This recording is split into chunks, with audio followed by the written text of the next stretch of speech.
اسماعیل بن عبداللہ نے بیان کیا، انہوں نے کہا کہ مجھے میرے بھائی نے خبر دی، انہیں سلیمان نے، انہیں محمد بن ابی عتیق نے، انہیں ابن شہاب نے، انہیں علی بن حسین رضی اللہ عنہ نے کہ صفیہ رضی اللہ عنہا نے انہیں خبر دی۔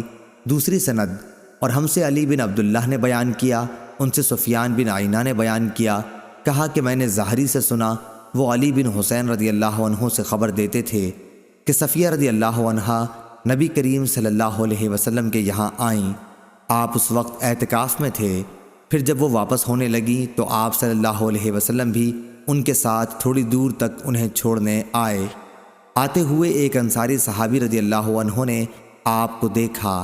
جب حضرت صلی اللہ علیہ وسلم کی نظر ان پر پڑی تو فوراً آپ نے انہیں بلوایا کہ سنو، یہ میری بیوی صفیہ رضی اللہ عنہا ہیں۔ سفیان نے یا صفیہ کے بجائے بعض اوقات حاضہ صفیہ کے الفاظ کہے۔ اس کی وضاحت اس لیے ضروری سمجھی کہ شیطان انسان کے جسم میں خون کی طرح دوڑتا رہتا ہے۔ مائیں علی بن عبداللہ نے سفیان سے پوچھا کہ غالباً وہ رات کو آتی رہی ہوں گی، تو انہوں نے فرمایا کہ رات کے سوا اور وقت ہی کون سا ہو سکتا تھا۔